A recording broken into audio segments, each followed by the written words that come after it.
Olá pessoal, aqui é a Fábio, sou proprietária da Habitare. Estamos aqui novamente em mais um podcast, mas não menos importante, para trazer para você um assunto muito relevante. Aqui ao meu lado... Thiago Zorzan, corretor e sócio proprietário da ZS Broker. E estamos aqui junto com o Rogério Grimes, da Grimes Contabilidade. Isso, um prazer estar aqui com vocês. Obrigada, Rogério, pela sua presença. Hoje a gente trouxe um assunto que eu acho que está burburando em todos os canais, em todos os...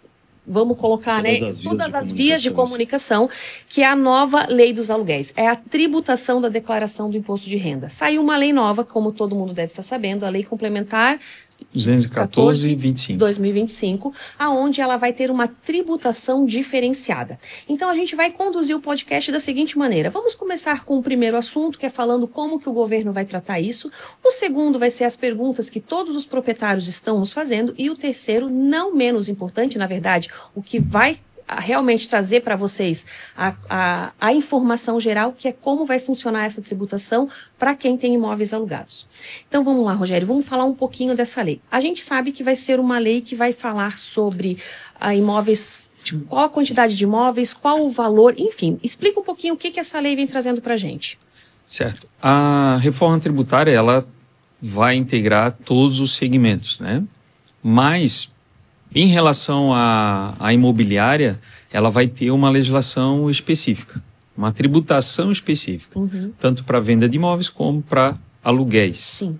Tá? Então a alíquota vai ser diferenciada, a forma de identificar quem é contribuinte dessas alíquotas, desses impostos que vão ser criados novos, é também diferente, tem algumas regras específicas. E isso tudo a gente consegue detalhar, né, ponto a ponto, para ver quem está enquadrado e quem não está, né? O primeiro ponto a se relacionar à imobiliária, a questão imobiliária, é que hoje muitos não são contribuintes do PIS e COFINS, por exemplo. Sim. Apenas aqueles que já têm empresas. Mas a partir da nova lei, a pessoa física também, dependendo do requisito dela, ela vai ser contribuinte de CBS e IBS, que são os novos impostos que vão substituir PIS e COFINS. E me diz uma coisa, como que o governo pensa em pegar essas informações? Como que o governo vai conseguir unir quem que é o proprietário? Como que ele vai ter essa informação para que ele possa poder, para que ele possa, no caso, fazer essa tributação? Como que vai ser feito isso? Então, hoje, nessa nova legislação, já veio trazendo um sistema chamado SINTRE e outro sistema chamado CIB, que é um cadastro individual do imóvel, né? O CIB nada mais é do que o CPF. Sim. O CPF da pessoa física, o imóvel vai ter o CIB. E o SINTRE é um sistema já utilizado pela administração tributária, a administração pública, que é utilizando as informações dos cartórios, matrícula de imóveis. Então, o cartório que faz a escritura vai ser obrigado a lançar no SINTRE o imóvel que foi negociado e as partes relacionadas naquela escritura. E esse cadastro a nível Brasil? A nível Brasil. Sim. Depois, a matrícula de cada imóvel, o registro de imóveis vai ser obrigado a declarar no SINTRE os valores e o imóvel no nome de cada pessoa. Então ali o governo já vai ter um cadastro geral de todos os proprietários de imóveis. E aí a gente chega naquele ponto de que aquele proprietário tem 5 imóveis. Um deles ele mora.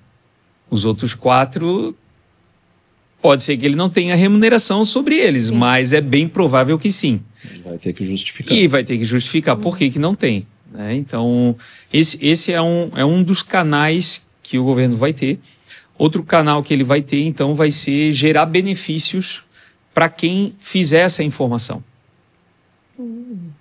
Então, no caso, assim, eu fui lá, aluguei um imóvel, não declarei nada, mas, obviamente, quando fui declarar meu imposto de renda, coloquei aquele endereço, só que o imóvel não é meu. Isso também vai ajudar o governo a descobrir que eu estou no imóvel alugado e não estou pagando imposto sobre aquele imóvel, no caso, o proprietário?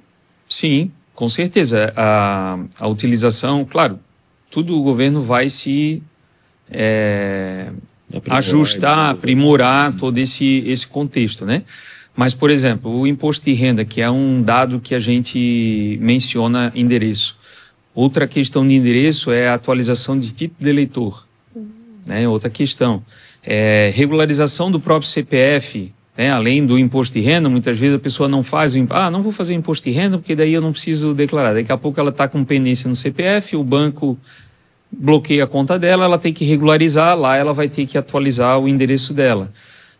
No próprio cadastro bancário, que hoje... A Celesc, no caso. A própria Celesc, né? Tudo. Então, assim, a gente percebe que a gente tem cadastro em tudo, praticamente, né? Então, a gente tem dados sensíveis nossos e que estão em todas as plataformas, né? Você vai fazer uma compra de alguma mercadoria numa plataforma digital, você coloca o seu endereço para entrega. Então, sempre tem uma fonte de informação para que o governo saiba qual é o seu endereço ou que você tenha que se justificar por que você colocou aquele endereço. Em resumo, então, a gente pode dizer que o governo, através de uma unificação de cadastro a nível Brasil, a Receita Federal vai conseguir enxergar todas essas informações por diversas fontes.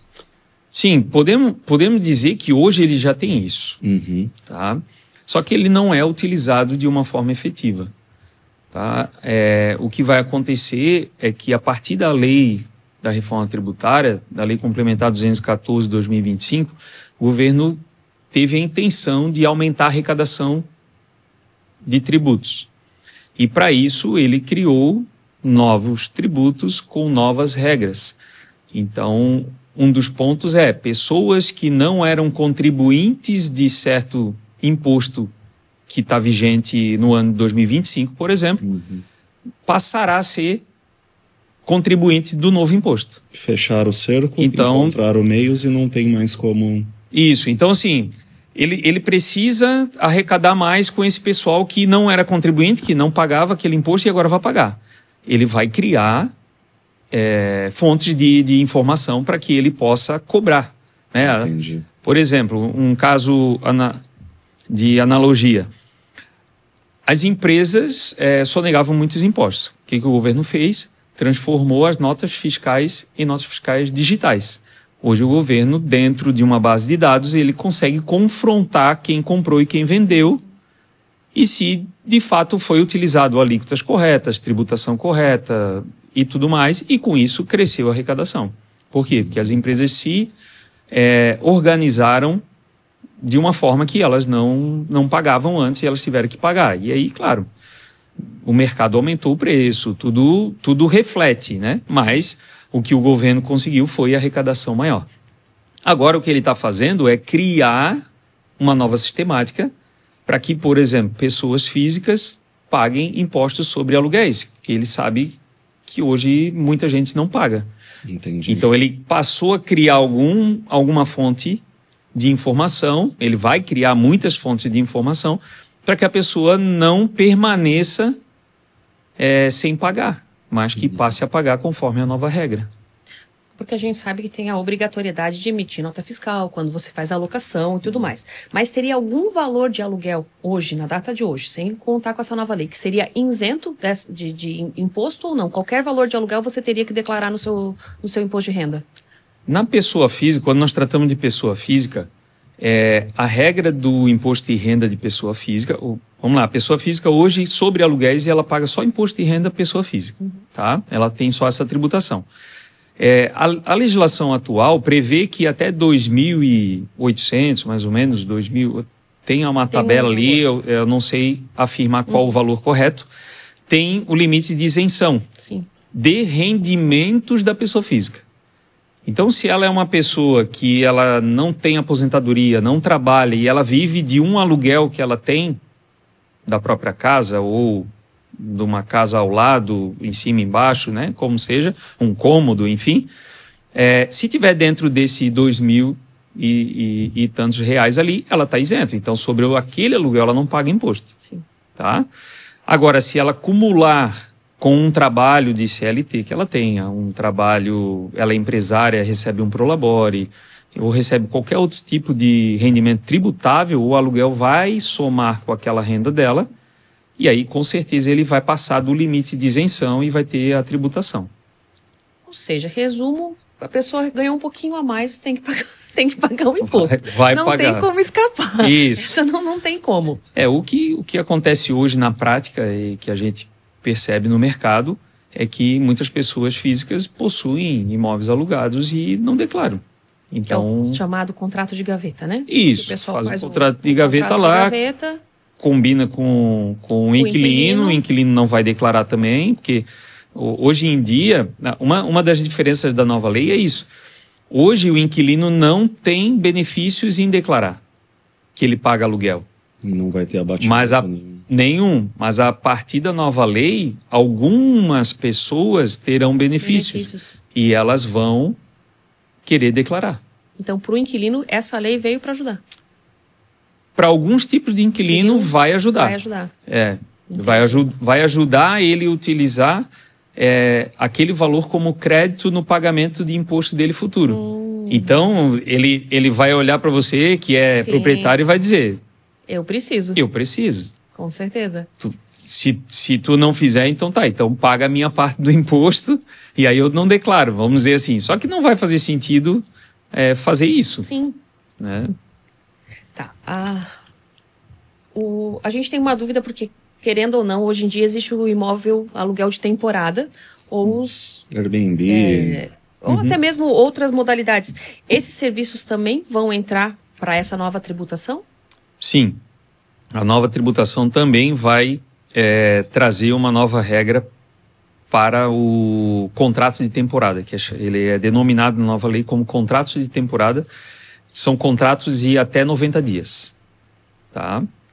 Então, esses de plataformas, né, digitais, que você fica lá 2 dias, 5 dias, 10 dias, ou de temporada de final de ano, você fica 30 dias, ou aluguel de temporada comercial, normalmente, que às vezes tem até 90 dias, né? Hotéis, por exemplo, Hotéis. pode se enquadrar nessa... Esse pessoal vai ser equiparado ao hotel.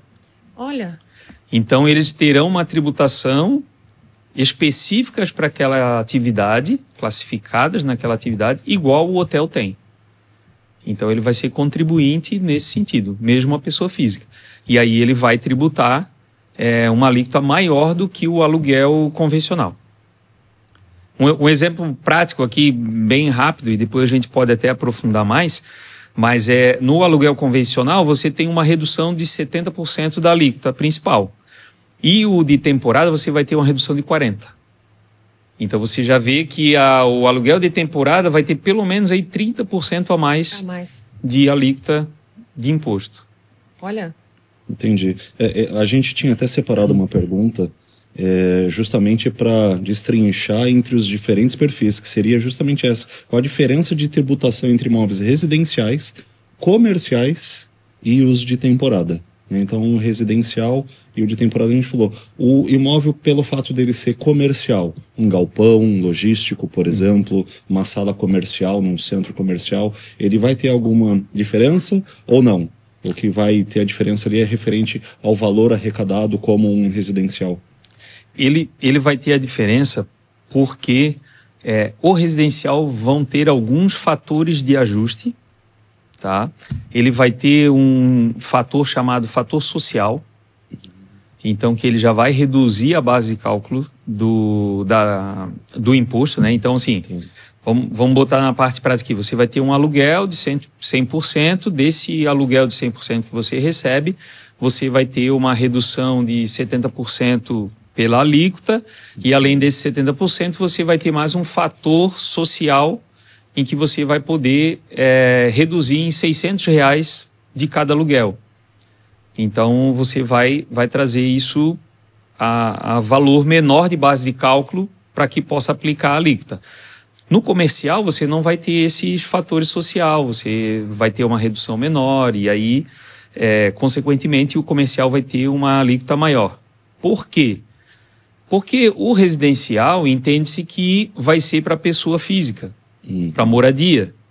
Então, o aluguel é para um consumidor final, que não vai ser contribuinte do próprio imposto CBS e IBS. Então, logo, ele não vai ter um benefício então, não vai ter um benefício a ser usado daquele imposto pago. Então, o proprietário vai pagar um imposto menor por conta disso. No comercial, a empresa que está alugando, o inquilino comercial que está alugando, todo aluguel que ela pagar, ela vai utilizar como crédito. Então, para o governo liberar esse crédito, alguém tem que pagar. Sim. E aí o proprietário vai pagar uma alíquota maior. Tá? Usando alguns benefícios para que Isso. motive eles a fazerem Isso a declaração. mesmo. O temporário também tem esse conceito. Embora ele seja um residencial, né, para uso de moradia, mesmo que de temporada, mesmo temporário, né? Mas muitas vezes a gente percebe que empresas alugam esse espaço para os seus colaboradores que estão em viagem permanecer. Então, fazem contratos, inclusive, com empresas administradoras, né, de vários imóveis para que possam ter. Então, ou seja, a tributação vai ser maior, por quê? Porque o beneficiário, que é o inquilino daquele imóvel, ele vai ter oportunidade de usar como crédito aquele imposto pago. Então, esse imposto se torna maior. Já no residencial convencional, a gente não vê isso. Normalmente, a gente tem as empresas que alugam as casas, seus colaboradores morarem lá enquanto trabalham naquela cidade. Mas é menos comum, né? Então, assim, vai trazer muito mais benefício para o residencial, a redução da alíquota, porque o beneficiário daquele serviço é um consumidor final e que muitas vezes é um consumidor até pode ser classe A, classe B, classe C, né? E normalmente é até classe mais baixas, né? Da população que moram de aluguel. Sim. Então, esse fator de redução é chamado até de fator social, em prol disso, né? De reduzir a alíquota e não impactar tanto no preço do aluguel. Embora o que nós temos de realidade hoje para o que vai se tornar, por si só a alíquota já vai aumentar. Porque hoje a gente literalmente, né, quando a gente já pega um proprietário, pessoa física, que está fazendo a locação para um PJ, literalmente a gente, dependendo do valor do imóvel, a gente já tem que fazer aquela retenção direto na fonte. Isso. Não é? Isso mesmo. O valor dessa alíquota, tu lembra mais ou menos? Vai para a alíquota da base do imposto de renda, escalonada. Ela começa em 7,5% e vai até 27,5%. Então, aproveitando esse gancho agora, qual vai ser o impacto financeiro que vai ter com essa nova lei? Então, hoje a gente sabe que a alíquota, não que ela é uma alíquota leve, mas qual o impacto que essa nova lei, a 214 de 2025, vai trazer para o consumidor final, no caso, para o pessoa física. Vamos falar diretamente do pessoa física. O que ele vai trazer? Qual vai ser o impacto em fator de porcentagem mesmo? Vamos considerar que uma pessoa física hoje, ela não pague nenhum imposto. Tá? Ela esteja numa situação isenta ou ela está omitindo essa receita e ela não paga nada. Ela vai passar a pagar aproximadamente 8,4% sobre a receita dela de aluguel. Tá? Então, assim, o impacto no caso dela vai ser um aumento de custo do proprietário, né? Significativo de 8,4%. Sim. Se ela vai conseguir repassar isso para o aluguel ou não, se vai repassar metade, a outra diferença vai ser o impacto. Tá? Agora vamos trazer o exemplo de uma pessoa que tem isso dentro de uma empresa já estruturada, administradora de bens, ela já tributa hoje atualmente a empresa. Uma holding. Uma holding, algo assim. Tá? Essa empresa hoje ela paga de PIS e COFINS 3,65% sobre a receita de aluguéis. Ela vai passar a pagar 8,4%. Então, nós estamos falando aí de um impacto para ela de uns 5%. Sim. Tá? Claro que ela vai ter redutor fator social, redutor de ajuste, dependendo ela como administradora, terá direito a alguns créditos. Por exemplo, ela precisou da manutenção no imóvel, foi um custo dela. Ela vai pegar a nota fiscal dessa manutenção, vai utilizar isso, vai reduzir o impacto do imposto. Então, esse 8,4% pode reduzir, mas não necessariamente vai reduzir tanto, né? Talvez não vai ser tão significativo. Então, existem para isso algumas estratégias para ir se analisando ao contexto de cada um, porque como a lei tem requisitos a se cumprir para as tributações, algumas pessoas vai fazer sentido ter uma empresa apenas para administrar aluguéis, outras pessoas vai fazer sentido ter uma outra atividade atrelado dentro da empresa que administra os aluguéis. Por quê? Porque a partir da nova lei nós estamos falando de débito e crédito. Sim. Então muita despesa que a empresa tem vai utilizar como crédito. Então se ela tiver uma estrutura de uma outra atividade, ela vai poder usar os créditos dessa outra atividade para reduzir o imposto do aluguel. Também vai ajudar na receita que ela tem da outra atividade atrelada e também vai utilizar para o aluguel, que talvez numa empresa só de aluguéis ela não vai ter tanta despesa para abater. Tá? Então, assim, para a gente não falar tão técnico e facilitar o entendimento, o impacto para quem hoje já paga PIS e COFINS, 5% de impacto imediato. Sim. Para quem não contribui nada, 8,4%. Isso dá uma boa diferença, né? E isso que a gente não está falando de imposto de renda e contribuição social para as pessoas jurídicas que hoje já administram imóveis, e nós não estamos falando do imposto de renda pessoa física para quem hoje tributa dentro da sua declaração anual. Tá? Esses impostos continuarão iguais. Sim. O que nós estamos mudando aqui é pessoa física que não contribuía com PIS e COFINS hoje e vai passar a contribuir com CBS e IBS, e pessoa jurídica que contribui com PIS e COFINS e vai ter a carga tributária maior porque vai ser CBS e IBS. Um caso típico, e talvez isso possa ser discutido futuramente, mas o aluguel hoje não paga ISS. Mas na nova lei, o CBS e o IBS, o CBS é a parte federal, o IBS é a parte estadual e municipal. Uma unificação dos impostos. Uma unificação dos impostos, isso aí. Só que o que acontece? O governo não falou ainda em isentar o IBS para os aluguéis. Ou seja, então, para toda empresa que hoje não paga ISS, esse impacto vai vir junto esse ISS que ela não pagava e vai passar a pagar. Entendi. Você que está nos assistindo, não sai daí, porque acho que agora a gente entra numa linha de possíveis estratégias para fazer de forma correta, com menor impacto e melhor benefício possível, né?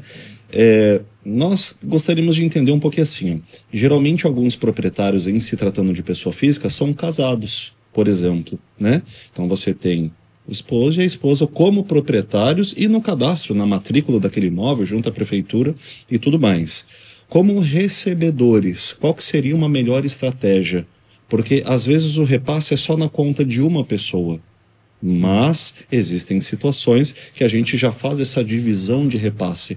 Qual que é o impacto positivo? Quais os benefícios? É prudente, é inteligente fazer esse repasse já com essa divisão para os proprietários do aluguel?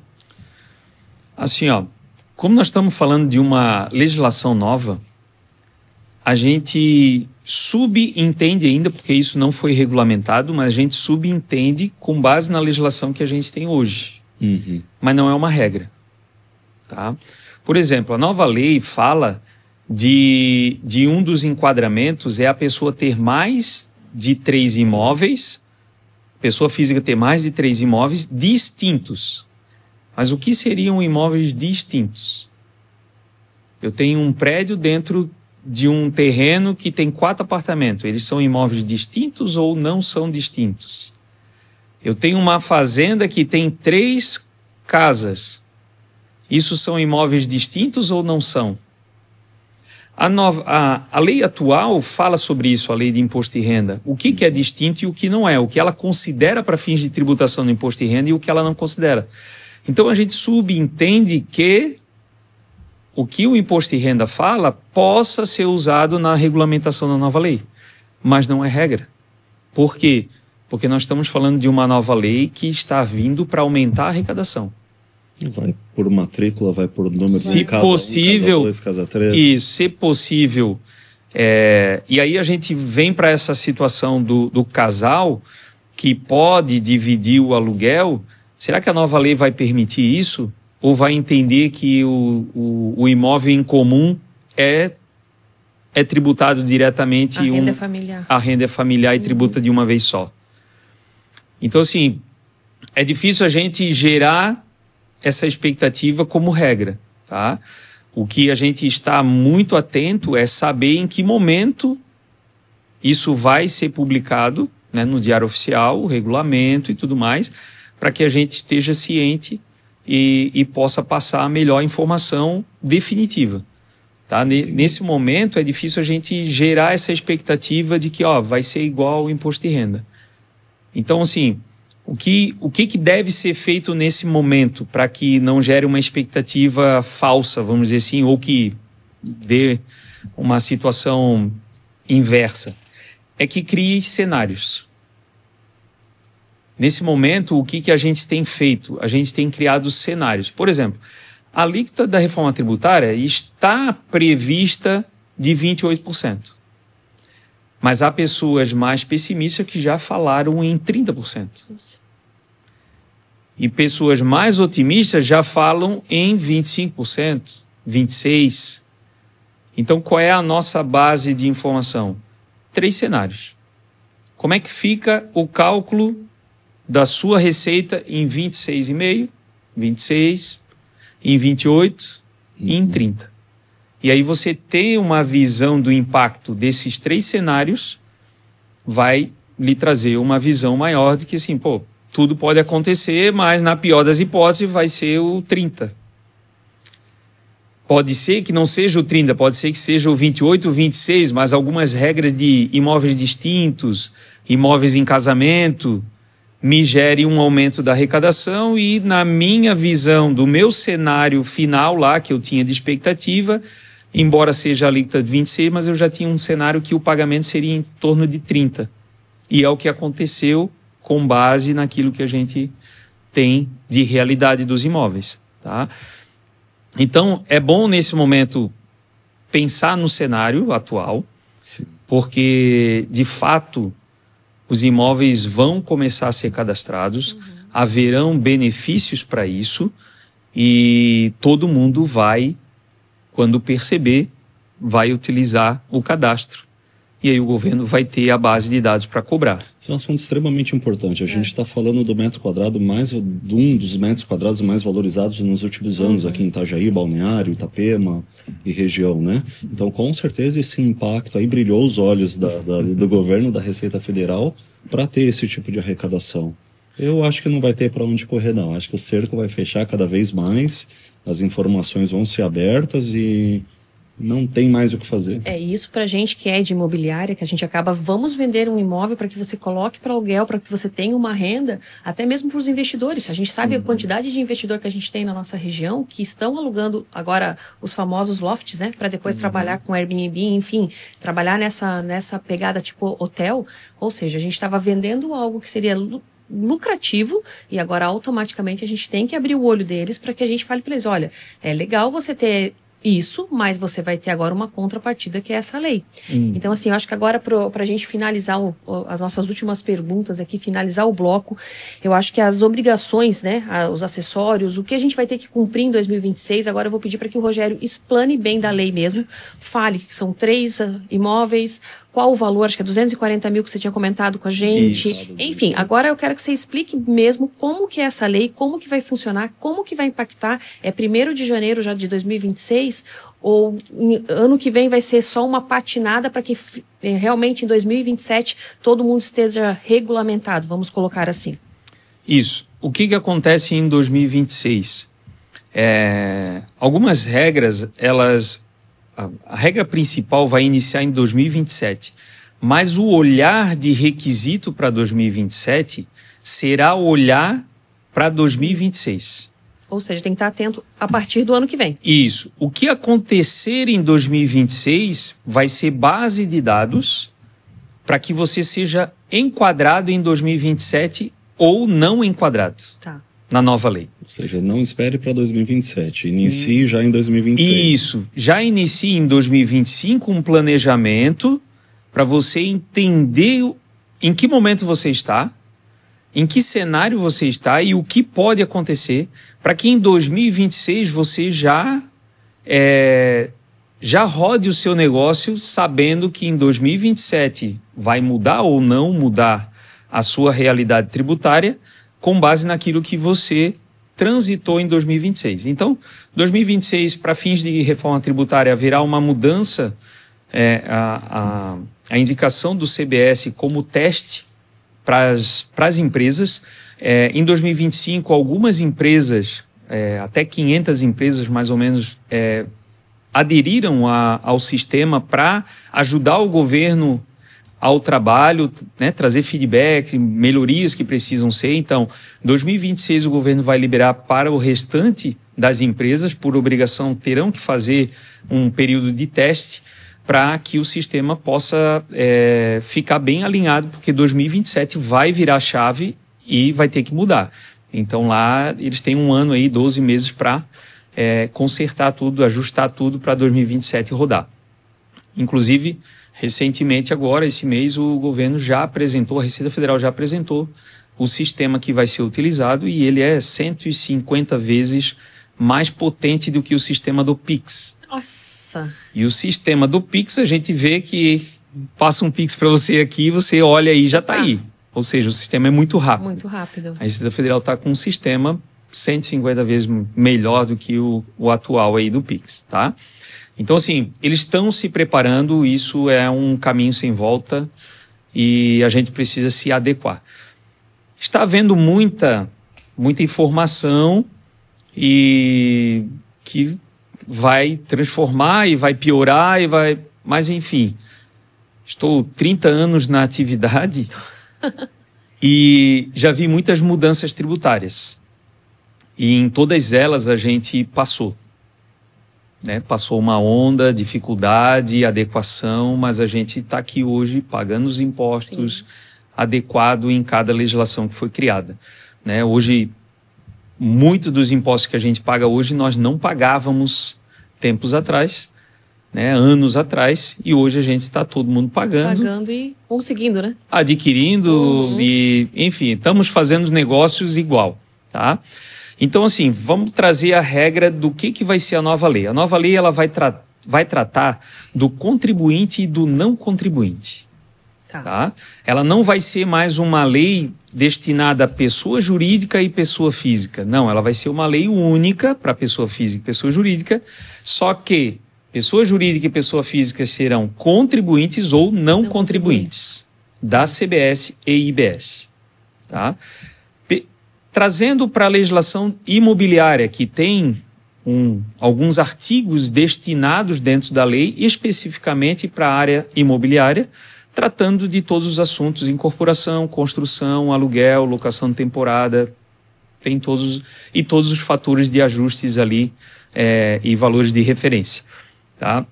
Fala-se também dos sistemas que vão ser integrados para ter toda essa base de dados.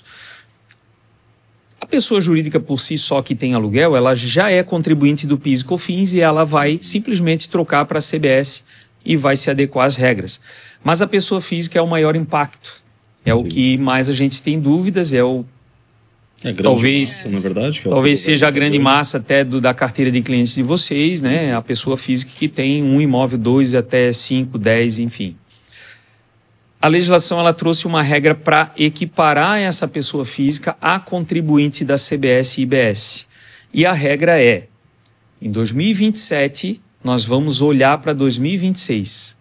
Quem que é contribuinte pessoa física a partir de 2027? Quem em 2026 tinha mais de 3 imóveis, então se ela tem 1, se ela tem 2 ou ela tem 3, ela não enquadra, mas se ela tiver 4, ela está enquadrada pelo primeiro requisito. Segundo requisito cumulativo, ela precisa ter faturado mais do que 240 mil em 2026, com o aluguel desses 4 imóveis. Então, 240 cravado ela não está contribuinte. Passou 1 centavo. 240 mais 1 centavo, ela passou a ser o contribuinte da CBS-IBS. Se eu tenho 2 aluguéis que ultrapassem esses 240 mil anual, pode ter? Alguns aluguéis caros, galpões e por aí vai. Por essa regra, em 2027, você não será contribuinte inicialmente. Tá? A segunda regra de contribuinte e não contribuinte pessoa física está atrelada ao ano em exercício, ao ano calendário em que ela está iniciando o recebimento dos aluguéis. Então, assim, 1º de janeiro olhamos para 2026, né? Vamos trazer um caso real aqui, né? 2027, seu cliente tem 2 imóveis e recebe 20 mil reais em cada um. 40 mil reais de receita. 2026 ele tinha esses 2 imóveis, 40 mil, nós estamos falando de 480, ou seja, primeiro requisito que era 240 ele ultrapassou, ele seria contribuinte. Mas ele tem mais de 3 imóveis? Não, ele tem 2. Então ele não é contribuinte em 2027. Mas ele iniciou janeiro, não contribuinte, está tudo certo. Continuei igual. Janeiro, fevereiro, março. Quando ele atingiu 240 mil, no ano, ele já vai acender o alerta. Ele pode ultrapassar 20% desse 240 mil. 20% vai chegar ao valor de 288 mil. Se no ano de 2027 ele faturou mais de 288 mil, independente do número de imóveis que ele tenha, ele passa a ser contribuinte da CBS-IBS. Ele vai ser enquadrado. Ele vai ser enquadrado. Tá? Então, tem que analisar, primeiro, 2027 vai olhar para trás. 2027 vai olhar o próprio ano. Então, ele vai precisar ter uma consultoria, um cuidado mensal da realidade dele, porque a qualquer momento ele pode mudar. Pode ser que em 2027 ele havia comprado 2 imóveis na planta, ficou pronto. E ele, por mais que ele não ultrapassou lá o 288, mas ficou pronto e ele botou o aluguel, passou a ter receita de aluguel. 2028, vamos olhar para 2027 ele. Ele tinha 2 imóveis, mas ele passou a ter 4. Ele tinha 240 mil de receita já, cravado, mas com os 2 imóveis novos que ele recebeu o aluguel em dezembro, ele ultrapassou. 2028 ele é contribuinte do CBS. Ele já é enquadrado também. Isso aí. Então, assim, vai ser um cuidado que a pessoa física vai precisar ter ano a ano. E por que a ideia de analisar o cenário? Porque a qualquer momento, principalmente nesse público que adquire imóveis na nossa região para fins de aluguel futuro, ele precisa ter esse cenário muito bem claro para ele.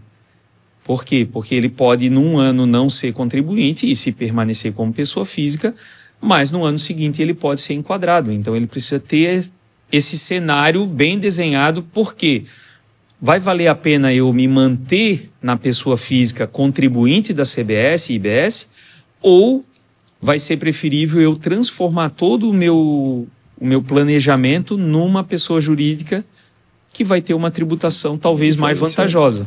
Claro, sempre caso a caso.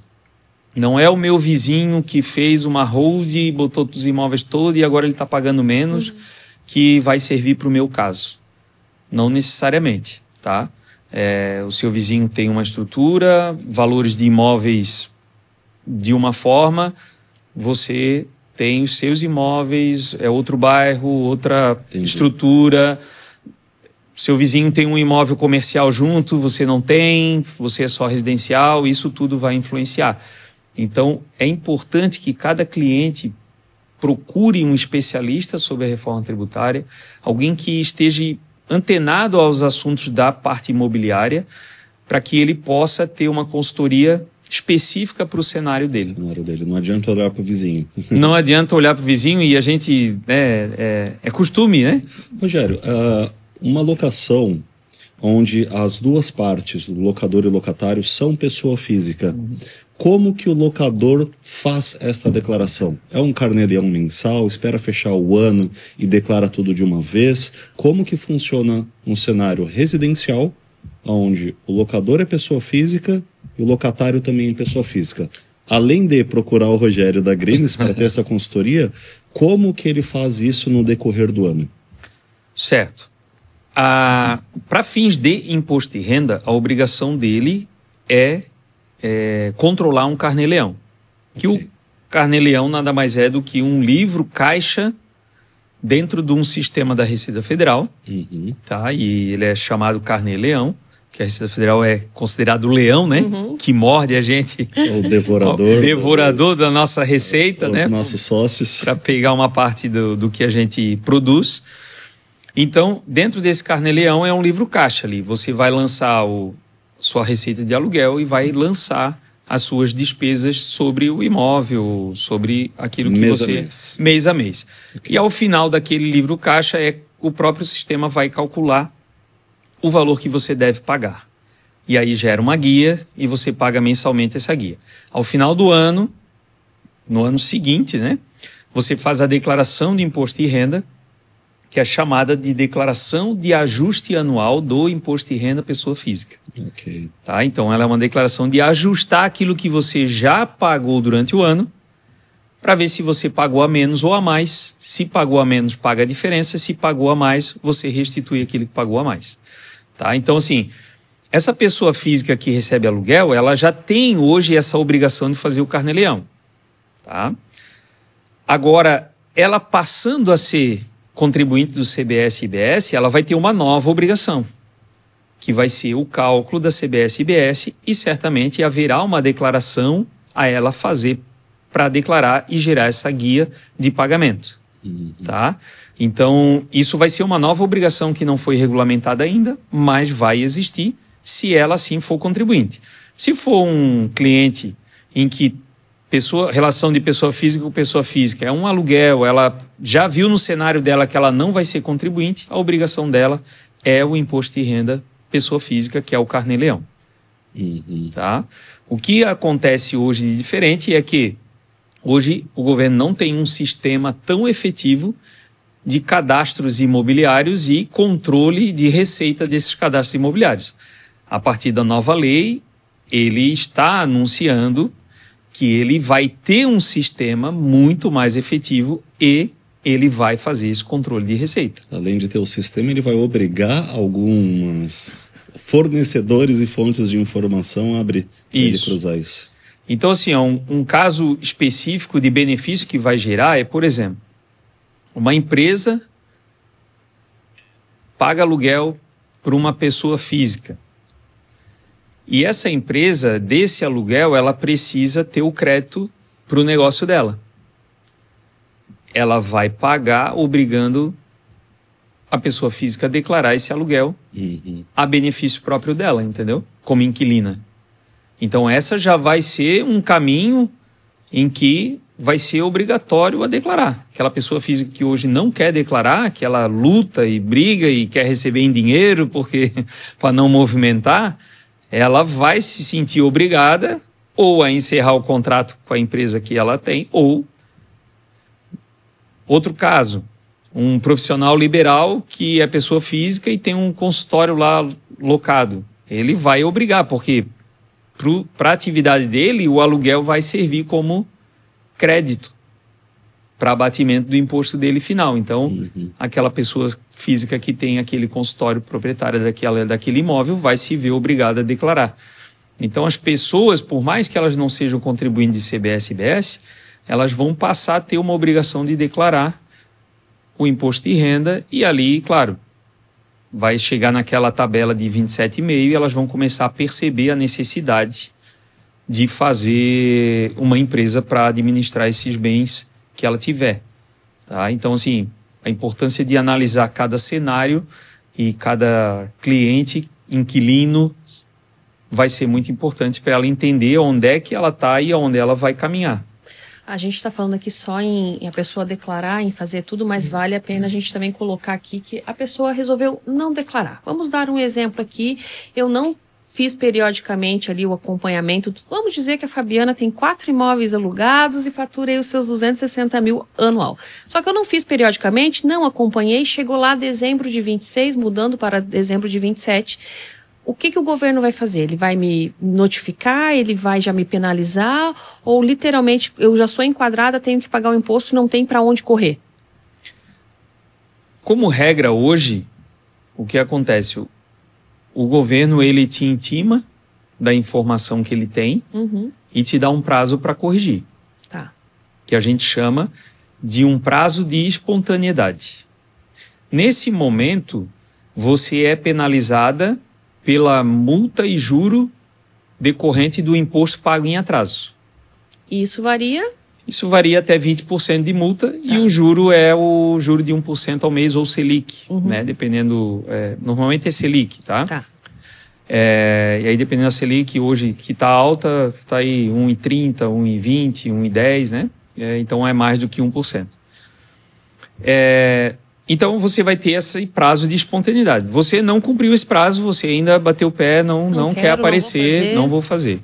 Então eles iniciam um processo de fiscalização, eles vão ter os dados para apresentar e aí então eles vão notificar fazendo arbitramento, que a gente chama, onde eles pegam a sua receita, não te creditam de nada, aplicam a alíquota e ponto. E essa alíquota de quanto? E aí você vai pagar o imposto e a multa passa a ser a 75%. Ou seja, se você bobear, além do que você não vai ganhar, você ainda vai ter que pagar 75%. Talvez até o dobro, porque dependendo do prazo que passou, 1% ao mês ali, já em 2 anos já virou mais 25%, já é 100% do que você tinha que pagar na época. Do que você tinha que pagar. Ou seja, então, para o proprietário, hoje, eles têm que começar, na verdade, a partir de agora, fazer um planejamento, fazer um acompanhamento mensal, procurar o contador, procurar alguém que entenda da nova regra, da nova transição, porque a gente tem a carteira de locação e a gente sabe que tem proprietários que chegam a ter 5, 6, 7, 8 imóveis locados. Às vezes o valor não está próximo dos 240, mas a quantidade de imóvel vai acabar prejudicando. Sim. Seria isso? Não, se ele não ultrapassa os 240... Mesmo tendo 10, 12, 15 imóveis, não teria problema. Porque olhando para o ano anterior, ele precisa ter os 2 requisitos cumulativos. Tá. Ter mais de 3 imóveis e faturar mais de 240. Para o ano atual, ele tem que faturar mais de 288. Então, assim, se ele tem 10 imóveis e não fatura 240 mil, no ano em curso ele não vai faturar 288, porque ele já não fatura 240. Sim. Tá? Então, ele continua não contribuindo da CBS e IBS. Tá? O que o governo está trazendo também em relação a isso é valores de imóveis. Então, é bem provável que ele vai aumentar esse aluguel. Sim. Por quê? Porque o IPTU vai aumentar. Hoje o IPTU é utilizado um cálculo sobre valor venal. A partir da nova legislação, quando se criar o cadastro do CIBRE, através do CENTRE e tudo mais, vai vir à tona, vai vir para o cadastro do governo o valor a mercado, em benefício dos proprietários. Só que em compensação, ITBI, ITCMD, quando é inventário, IPTU, isso tudo vai ser cobrado porcentagem sobre o valor de mercado. Então, consequentemente, o proprietário vai pagar mais imposto sobre isso. Mesmo que ele não seja contribuindo CBS e IBS, ele de alguma forma vai pagar um IPTU mais caro, isso vai refletir no aluguel. Então, é possível que esse cliente de 10 imóveis que hoje não fatura 240, passa a faturar 240. Sim. Porque o aluguel dele vai ficar mais caro. Vai ficar mais caro. Ô, Rogério, nós falamos bastante, tem muita coisa pelo que a gente está entendendo e vai vir muito mais coisas ainda, né, ao decorrer do ano. Mas quais os impactos para o corretor, pessoa física que administra os aluguéis, e para a imobiliária, pessoa jurídica, PJ, que também administra a carteira de locação? Quais os impactos que isso vai trazer diretamente? Atualmente, a gente já faz a declaração, porque o impacto a gente sabe que é grande, é obrigatoriedade. Mas com essa nova lei, quais os impactos que isso vai trazer? É apenas um reforço que realmente quem hoje sonega né? Desculpa a expressão, mas é a verdade, né? Sim. Não vai ter mais como não declarar. A princípio a gente está percebendo, e estamos aqui até conversando sobre várias informações que o governo vai passar a ter, e que hoje ele já tem muita informação, mas agora ele vai ter estruturado num sistema muito mais potente e para fins arrecadatórios. Então, assim, ele tem o objetivo final de arrecadar mais impostos. Certo. Isso é muito claro. E ele está alinhando todo o sistema para que isso aconteça. Então, nós estamos falando que o proprietário e o inquilino terão obrigações de informações e o governo, através disso, vai intimar quem deve pagar o imposto e cobrar ele efetivamente. Tá? Nesse meio, nós temos o intermediador, corretor de imóveis, imobiliária, enfim, como esse intermediador, por ele receber e transitar os valores, o inquilino e o proprietário vão indicar que pagaram para ele a intermediação. Sim. Certo? E aí, esse intermediador vai estar ligado ali, obrigatoriamente, ele tem que declarar a parte dele. Uhum. Tá? A lei não trouxe um redutor para o corretor. E por que esse conceito? Volto lá no início da nossa conversa. Existe um redutor agressivo para o imóvel residencial porque o fim dele é uma pessoa física que não vai utilizar crédito nenhum daquilo que foi pago.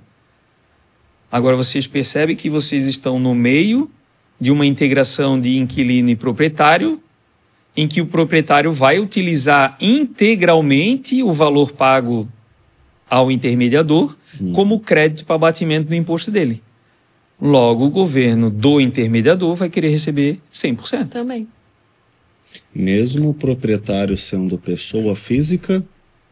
Aí, mesmo sendo... Assim, a legislação ela não trouxe, dentro do escopo imobiliário, ela não trouxe uma tributação falando sobre a intermediação e a corretagem. Uhum. Tá?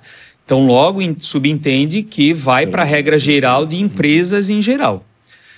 Lá em empresas em geral, a regra está a alíquota lá de 28%, vamos considerar, e dentro desse 28% tem o que ela pode utilizar como crédito para abatimento desse 28%. Uhum. Que vai ser o abatimento, vai pegar receita, abatimentos, base de cálculo, 28%. Pronto.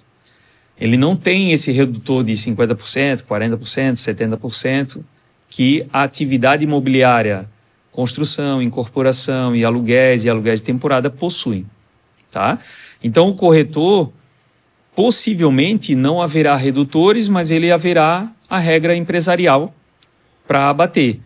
Mas, certamente, ele terá um impacto aí muito forte Sim. na atividade dele, na relação de impostos, considerando esse conceito de que o governo ele dá...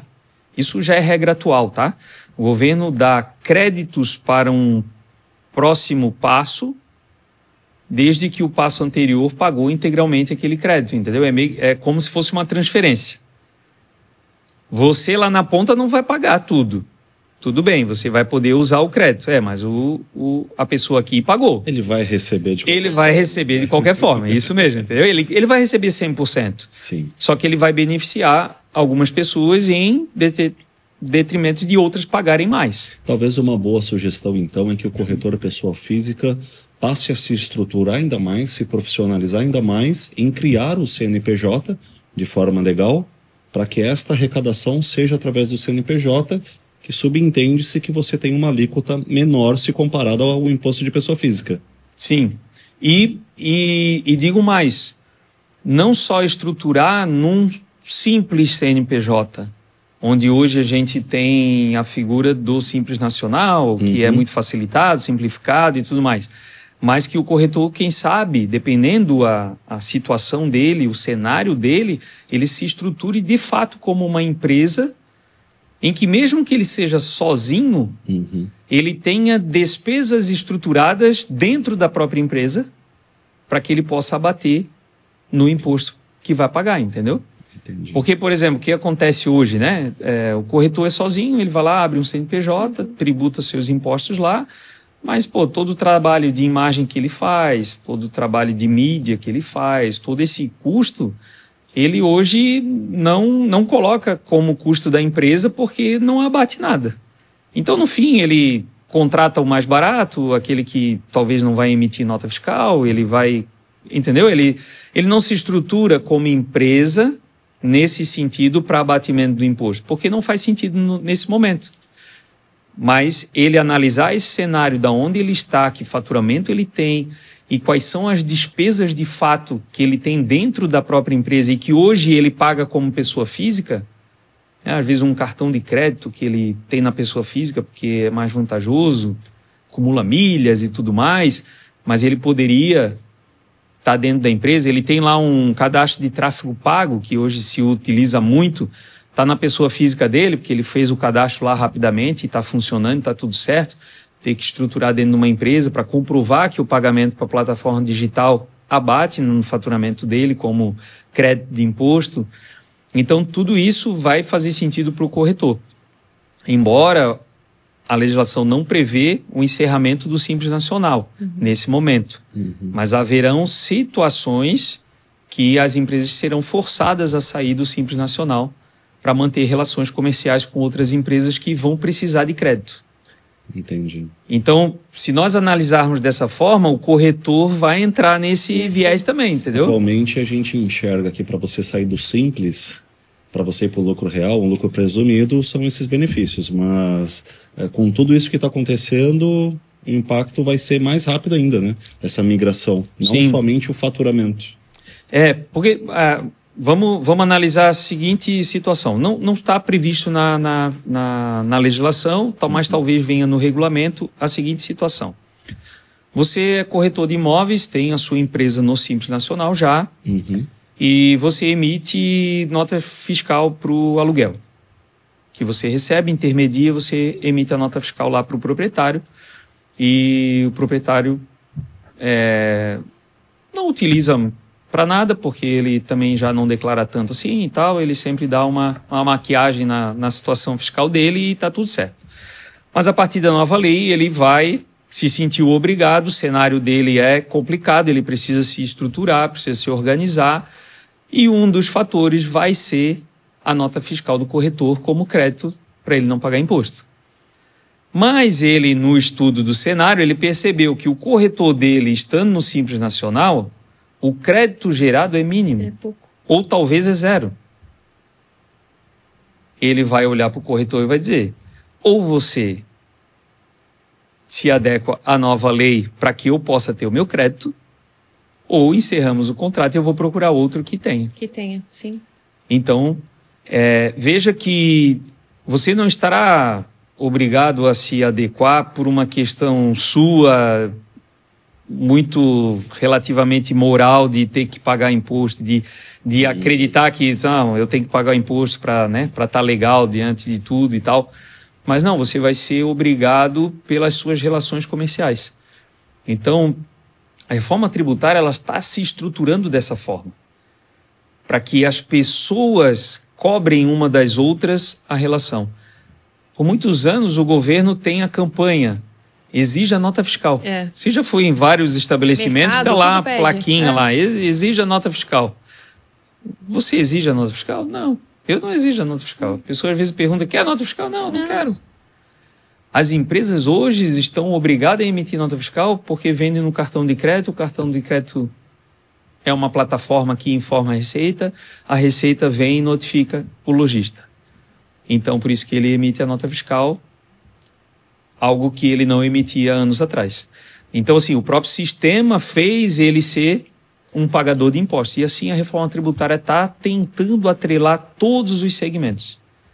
Então, aqui a gente está falando da parte imobiliária e meu objetivo é trazer clareza para vocês de que não é uma questão que a legislação está te obrigando e um contador está te alertando, dizendo, paga o imposto que tu... Não.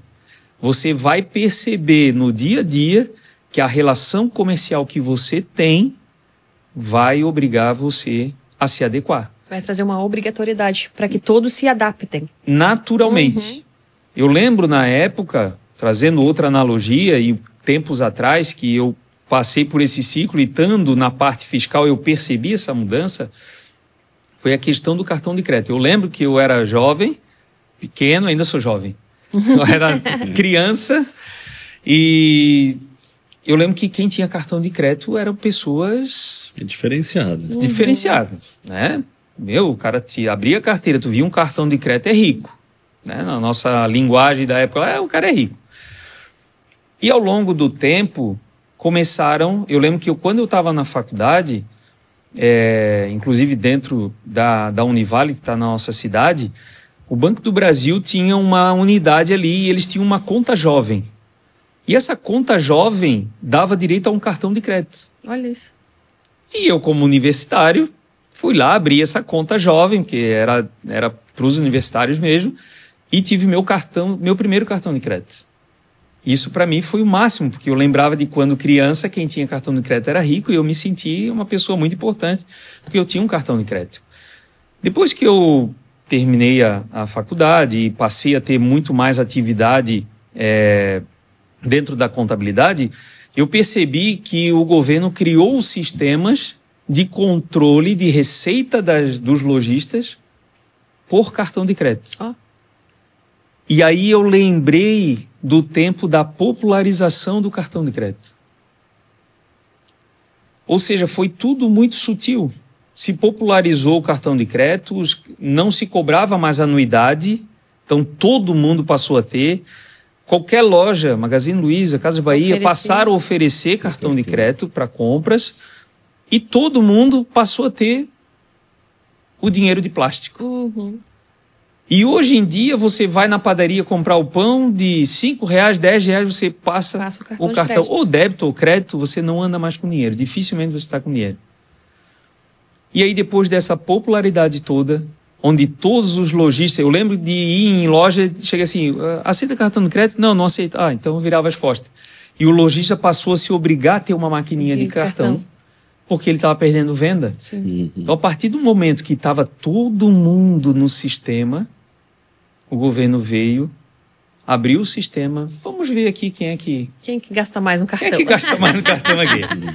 E passou a tributar. Na verdade, ele não passou a tributar, ele passou a notificar as empresas dando o prazo de espontaneidade. Só, eu sei que você faturou 50 mil no cartão e aqui você declarou 10. Pô, cadê o restante? Qual é a diferença? E aí a gente, como contadores lá, como contabilidade, começou a orientar os clientes. Olha, você está tirando, né, poucas notas e tal, o governo já está sabendo, né? Abre o olho. Abre o olho e você... Em cima disso, quem é que não vai no mercado que o caixa tem até meta para bater? Deseja CPF na nota, senhor? Isso aí. Então, alguns mercados têm aqueles cartão fidelidade, que você digita o CPF. Sim. Então, ou seja, tudo são... por que eu estou trazendo esse contexto? Para entender que foi tudo de uma forma natural e que chegou um momento em que o governo veio e botou o dedo e disse, tá vendo aí, ó? Eu preciso da minha parte.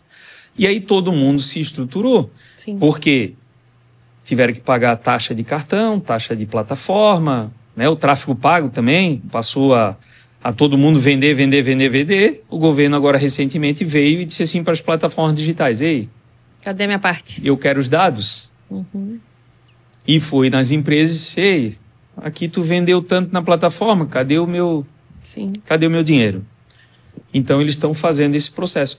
E a reforma tributária quer fazer esse processo. Exatamente isso. Tá? Ela vai, por exemplo, o CIB é um cadastro que em 2027 ela vai dar a oportunidade de você declarar, para fins de tributação, o valor de mercado do seu imóvel. E qual é a vantagem que você vai ter?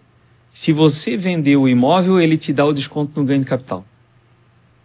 Pelo valor de mercado. Quantos não vão fazer esse cadastro para ter esse benefício? Sei lá, 20% da população que estiver vendendo o imóvel em 2027 vai declarar o valor de mercado? O governo já tem 20% na plataforma. Na hora da venda, esse 20% saiu de um proprietário para outro. Opa, já temos aí quase 40% de proprietários dos novos imóveis. Já temos mais um cadastro. Esse que vendeu recebeu dinheiro. O governo tem uma noção que ele vai fazer alguma coisa. Então a gente está pensando só no lado da tributação, no lado do aluguel, mas a gente também tem que olhar para o lado da venda. Então a tributação vai ser também, né, não prejudicial, porque, né, pagar imposto, infelizmente, é obrigação. Mas vai ter agora a obrigatoriedade de pagar na hora da venda também. Sim, e assim, não só o pagar, porque o pagar hoje, por exemplo, o ganho de capital, o registro de imóveis declara para a Receita, né, tem a DOI lá que eles fazem, declaração de operação imobiliária, a própria escritura, o cartório que emite a escritura também faz a declaração, e eu já tive alguns casos que eu já vi de pessoas que foram notificadas porque não fizeram a declaração de ganho de capital. Embora seja um pouco até difícil de haver esse tipo de fiscalização ainda, mas já houve. Sim. Tá? E muitas pessoas já foram penalizadas por isso. Então, a criação de o cadastro dando um benefício inicial é uma prova de que vai abrir uma porta para uma segunda leva de pessoas declararem também por obrigação, e depois isso vai ser um efeito cascata. Sim. Então, vai chegar um momento em que o proprietário daqueles imóveis de aluguel, ele vai ser atingido. Entendeu? Então, assim, na venda vai ser imediato. Você vendeu, já vai estar no sistema, vai calcular e pronto. Né? E aquele que comprar o imóvel, que precisar de algum crédito do imposto que você tem que pagar, ele mesmo vai indicar por quê? Porque ele vai querer o crédito. Sim. Então ele vai lá para a Receita e vai dizer: ei, a Fabiana vendeu o imóvel para mim, tá? Apura o meu crédito aí. Aí a Receita vai dizer: mas a Fabiana não pagou ainda. não, então peraí, quanto é que é? Fabiana, eu não vou te pagar 100%, eu vou te descontar 20%, que é a parte que tu tem que pagar de imposto. E eu vou pagar direto para a Receita. Daí a Receita diz: agora eu te dou o crédito. Olha só. Tá fechando, tá ficando então, complicado. Então, assim, o que eu posso dar de sugestão para o proprietário de imóvel? Que ele busque entender o cenário dele. Que ele procure um especialista, um contador de confiança dele. Se o contador de confiança dele não tem ainda uma expertise, que ele procure alguém que já esteja antenado para analisar o cenário. Corretores imobiliários especializados. Corretores Tem muito proprietário administrando o seu próprio bem e não está ligado nessas atualizações. E vai ser muito importante também para a atividade de vocês como corretores imobiliária, porque vocês vão estar na linha de frente, né? Sim. Junto com o proprietário, e vão ter que indicar para ele a orientação correta. Só, por exemplo, eu hoje, como contabilidade, talvez não tenha acesso, né? Não consigo ter acesso a clientes que tenham 6, 7 imóveis. Mas vocês, como imobiliária, têm o próprio cliente. Até eu vou colocar uma pergunta que um dos proprietários que eu administro os imóveis me perguntou. Ele tem, na média, aí, uns 8 imóveis alugados. Deve estar próximo dos 240 mil, e ele pediu desde o mês passado para que eu começasse a depositar na conta PJ dele, que é uma conta de uma empresa que não tem nada a ver com holding, imóveis, nada. Enfim, é uma conta PJ da empresa que ele tem. E eu, obviamente, comecei a fazer isso para ele. Mas eu falei para ele procurar um contador, porque eu acho que isso não está certo. Porque, querendo ou não, os imóveis estão no nome pessoa física e ele está depositando na conta da pessoa jurídica. Para esse proprietário, o que é o certo? Ele abriu uma holding, um PJ, para administrar esses imóveis, ou ele pode continuar depositando nessa pessoa jurídica e talvez transferir os imóveis para esse CNPJ? Dependendo da atividade que ele tem nesse CNPJ... Sim. Vale a pena ele transferir os imóveis para esse CNPJ e receber o aluguel lá. Tá? E por que dependendo da atividade? Vamos pensar que a atividade dele é uma atividade de alto risco, que a qualquer momento ele pode ter um processo trabalhista, ele pode ter um problema com um fornecedor, com um cliente, uma responsabilidade civil sobre a atividade dele, talvez seja um profissional liberal, um profissional regulamentado, enfim. Ter os imóveis dentro do CNPJ... É patrimônio. É patrimônio exposto para o problema que a empresa pode ter, Sim. diretamente. Então, vale a pena ele jogar dentro de uma outra empresa, de outro CNPJ, e lá administrar esses imóveis, tá? Ele tem uma atividade que toda atividade tem risco, mas é autocontrolável. Ele consegue controlar um ponto de não ter um problema muito grave. Ou que se tenha um problema vai consumir um dos imóveis e o restante vai ficar intacto. Então, ele pode trazer para aquela empresa se fizer sentido também. Tá? Se fizer sentido a questão de crédito que a gente falou, né? Sim. De as empresas utilizarem crédito para abatimento. O que ele está fazendo hoje não cabe fazer dessa forma, porque ele está tributando dentro de uma empresa algo que não é da empresa. Que não é da empresa, sim. Tá? E se perceber, certamente, o próprio contrato de locação não está no nome da empresa. Está no nome dele e ele agora apenas pediu para receber lá no nome da empresa. Ele está correndo um risco duplo, né? Porque ele está pagando no nome da empresa um aluguel, talvez, tributando lá indevidamente, que vai para o lixo, vamos dizer assim, e depois pode ser ainda responsabilizado em pagar na pessoa física.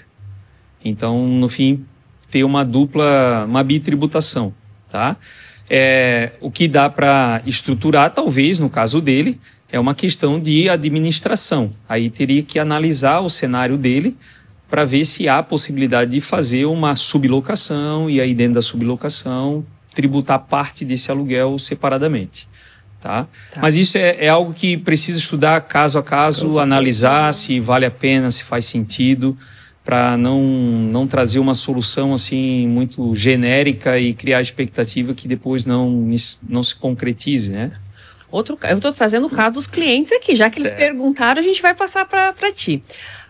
Ele tem 4 imóveis, um é galpão, então é alugado por um PJ, né?